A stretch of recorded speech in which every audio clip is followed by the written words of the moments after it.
Subscribe Indian News Analysis channel and press the bell icon for the latest defense updates. INA Hindi के एक नए episode में आपका स्वागत है, जहां आपके लिए लेकर के आते हैं देश और विदेश की प्रमुख डिफेंस अपडेट्स को। तो आइए शुरू करते हैं। आज की अपनी अपडेट की शुरुआत करेंगे MQ-9B को लेकर के आई एक बड़ी अपडेट से। दोस्तों, भारत अमेरिका के साथ 30 की संख्या में MQ-9B प्रेडेटर ड्रोन्स को लेकर के बात कर रहा है, जो कि तकरीबन $3 बिलियन की लागत में खरीदे जाने हैं। लेकिन इसमें अब कुछ नई बातें सामने आई हैं। दरअसल 30 की संख्या में जो ये ड्रोन लिए जा रहे हैं, इनमें से 10 ड्रोन सेना के प्रत्येक अंग यानी एयरफोर्स, नेवी और आर्मी के द्वारा इस्तेमाल किए जाएंगे। इंडियन नेवी, जो कि पहले से 2 ड्रोन्स को लीज पे लेके ऑपरेट करती है, वो इनसे काफ़ी ज़्यादा इम्प्रेस है और वो अधिक ड्रोन्स पे जाना चाहती है। वहीं इसके उलट अगर हम बात करें इंडियन एयरफोर्स और इंडियन आर्मी की, तो वो इसको लेकर के इतने इंटरेस्टेड नहीं हैं, क्योंकि उनका ये मानना है कि $100 मिलियन पर यूनिट की कॉस्ट में इन ड्रोन्स को ऑपरेट करना कोई सेंसिबल डिसीजन नहीं होगा, और अभी तो इनमें जो मेंटेनेंस कॉस्ट है उसको ऐड भी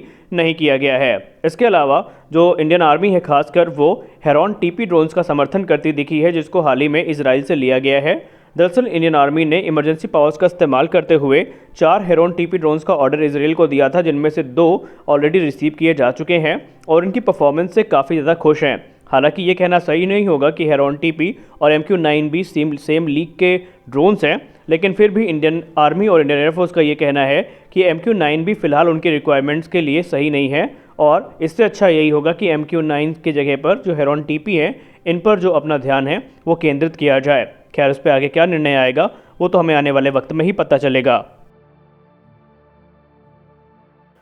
अपनी अगली अपडेट में बात करने वाले हैं defence research and development organisation के बारे में। Defence research and development organisation ने डिफेंस एक्सपो 2022 में अपनी 155 mm और 52 कैलिबर की माउंटेड गन सिस्टम यानी MGS को प्रदर्शित किया था, जिसको लेकर के अब ये रिपोर्ट में बताया जा रहा है कि इसके पहले कि वो यूजर ट्रायल्स में उतारी जाए, उसको फील्ड में फायर किया जाए, उससे पहले जो उसके सिस्टम ट्रायल्स हैं वो पूरे किए जाएंगे, और अब अपने सिस्टम ट्रायल के ये नेक्स्ट चरण में उतर चुकी है। दरअसल MGS की अगर हम बात करें तो इसे BEML के द्वारा विकसित करी गई 8x8 टाटा ट्रैक में माउंट किया गया है, और इसमें आर्मर्ड केबिन को भी फीचर किया गया है, और इस समय ये फैक्ट्री ट्रायल्स को लगभग पूरा कर चुकी है, जिसमें मोबिलिटी और सिस्टम चेक ट्रायल्स शामिल हैं। और अब इसे क्रॉस कंट्री ट्रायल के लिए उतारा जाएगा, जहां पर ये डेजर्ट, माउंटेन और हाई एल्टीट्यूड कंडीशंस में ऑपरेट करी जाएगी। दरअसल MGS बेसिकली इंडियन आर्मी की उस रिक्वायरमेंट को पूरा करेगी जिसमें इंडियन आर्मी को 800 की संख्या में गन माउंटेड व्हील प्लेटफॉर्म्स की तलाश है, और MGS को लेकर के ये दावा किया जा रहा है कि इसको देख करके अभी जो आसार लग रहे हैं वो ये हैं कि इंडियन आर्मी की जितने भी रिक्वायरमेंट है वो पूरी हो जाएगी। हालांकि इंडियन आर्मी के द्वारा ATAGS के भी ट्रायल्स जो हैं वो फाइनल स्टेजेस पे पहुंच चुके हैं, और कभी भी डिफेंस एक्विजिशन काउंसिल के द्वारा इनके ऑर्डर्स को मंजूरी मिल सकती है। और ATAGS वो गन है जो ऑलरेडी बहुत सारा यहाँ पर इंतज़ार कर चुकी है सेना में आने के लिए। अपनी अगली अपडेट में बात करने वाले हैं इंडियन एयरफोर्स के बारे में। इंडियन एयरफोर्स जो कि S-400 एयर डिफेंस सिस्टम को ऑपरेट करती है, और जो तीसरी स्क्वाड्रन है वो इंडियन एयरफोर्स को S-400 की इसी महीने मिल जाएगी, और बाकी के जो ऑर्डर्स हैं वो 2023 तक पूरे कर लिए जाएंगे। तो यहाँ पर एक रिपोर्ट सामने आई थी जो ये दावा कर रही थी कि इंडियन एयरफोर्स इनकी परफॉर्मेंस से काफ़ी इंप्रेस हुई है, और वो additional 2 squadron S-400 air defence system की खरीदने के बारे में विचार कर रही थी, और माना जा रहा था कि इसके लिए बातचीत भी शुरू हो गई है। लेकिन अचानक ये रिपोर्ट सामने आई है जहाँ पर बताया जा रहा है कि इंडियन एयरफोर्स ने अब अपने इस प्लान को ड्रॉप कर दिया है। हालांकि स्पष्ट जो कारण है उसके बारे में नहीं बताया गया है, लेकिन माना जा रहा है कि जो अमेरिका का countering America's adversary through sanction act यानी काटसा है, वो इसकी मेन वजह हो सकती है, क्योंकि अमेरिका ने जब 2018 में भारत ने रूस से 5 स्क्वाड्रन खरीदी थी S-400 एयर डिफेंस सिस्टम की तकरीबन 35,000 करोड़ रुपए में, तब से अमेरिका भारत को प्रतिबंध की धमकी दे रहा है और भारत पर दबाव बना रहा है। और माना जा रहा है कि इसी सैंक्शन के चलते भारत नहीं चाहता कि बेफजूल में कोई सैंक्शन भारत पे लगे, और भारत इस प्लान को ड्रॉप कर रहा है। खैर, अभी भी एकदम जो एग्जैक्ट रीजंस हैं वो सामने नहीं आए हैं, लेकिन अच्छी बात यह है कि defence research and development organisation इस समय 2 लॉन्ग रेंज की एयर डिफेंस इंटरसेप्टर मिसाइल्स पे काम कर रहा है, जो कि भारत के extended range air defence system का हिस्सा होंगे, जिसमें ER-SAM है जिसकी रेंज 150 किलोमीटर की है, और दूसरी है EXAR-SAM जिसकी रेंज 350 किलोमीटर की है, और ये आने वाले समय में S-400 एयर डिफेंस सिस्टम के लिए सप्लीमेंट का काम करने वाले हैं।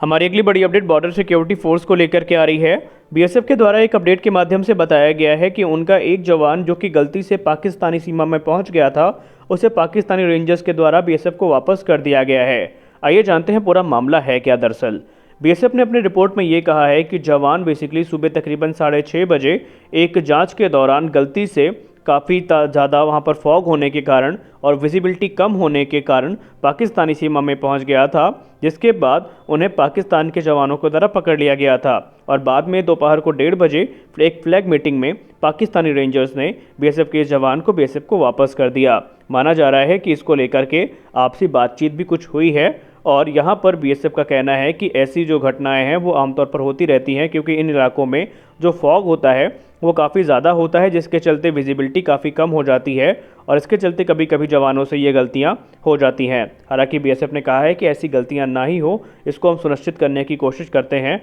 और हम इसके लिए ज़रूरी कदम भी उठाते रहते हैं।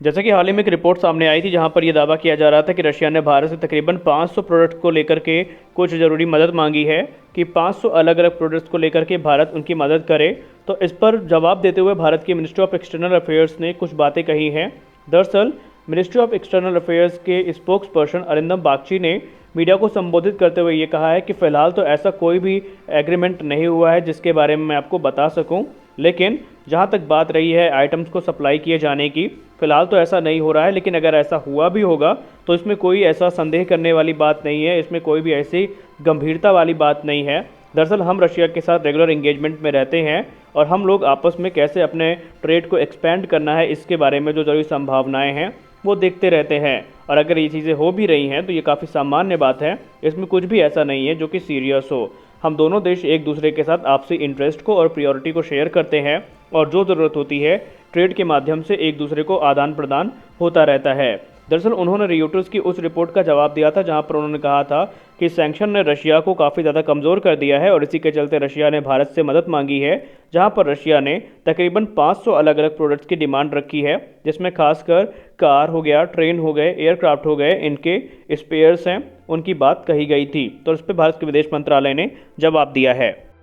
हमारी अगली बड़ी अपडेट इंडियन एयरफोर्स को लेकर के है। इंडियन एयरफोर्स ने चीन को लेकर के कहा है कि लाइन ऑफ एक्चुअल कंट्रोल पे, खासकर नॉर्थ ईस्ट की अगर हम बात करें तो चीन की जो ड्रोन एक्टिविटीज़ हैं उस पर इंडियन एयरफोर्स ने अपनी नज़रें बनाई हुई हैं और कई बार ऐसे ओकेशन आए हैं जब यहाँ पर चीन ने एरिया का जो वायलेशन है वो करने की कोशिश करी है। दरअसल रिपोर्ट्स ये कहती हैं कि वैसे तो हालात वहाँ पर सामान्य हैं, चीन के जो ड्रोन्स हैं या दूसरे कोई भी एरियल प्लेटफॉर्म्स है वो अपनी सीमा में ही उड़ान भरते हैं, लेकिन पास्ट में कई ओकेशंस ऐसे आए हैं जब चीन ने वायु सीमा का उल्लंघन करने का कोशिश किया है और उनके ड्रोन्स भारतीय सीमा की तरफ आते दिखे हैं। तो ऐसे में इंडियन एयरफोर्स को अपने फाइटर जेट्स स्क्रैम्बल करने पड़े हैं। इंडियन एयरफोर्स ने कहा है कि हमने वहाँ पर अपने अत्याधुनिक रेडार्स को डिप्लॉय कर रखा है और हमारे जो एयरक्राफ्ट हैं जिनमें सुखोई 30 MKIs हैं और राफेल्स हैं, ये लगातार तैनात रहते हैं और किसी भी विषम परिस्थिति का जवाब देने के लिए हम पूर्णतया तैयार हैं। हालांकि आईएफ ने कंफर्म कर दिया है कि बहुत कम बार ये देखा गया है कि ऐसी घटनाएं हुई हों, लेकिन अगर फ्यूचर में ऐसी घटनाएं होती हैं तो इसका जवाब देने के लिए इंडियन एयरफोर्स पूरी तरीके से तैयार है। यहाँ पे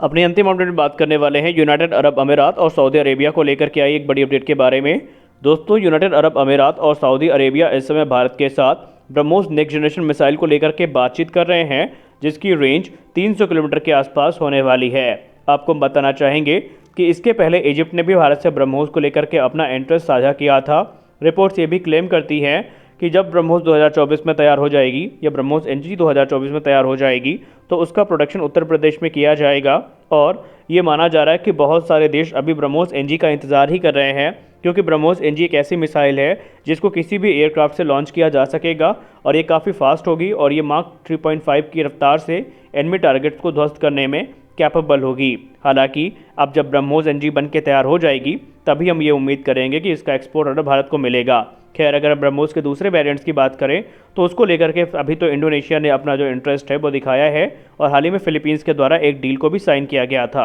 तो फिलहाल के वीडियो में बस इतना ही, मिलते हैं अपने अगले वीडियो में, तब तक के लिए जय हिंद।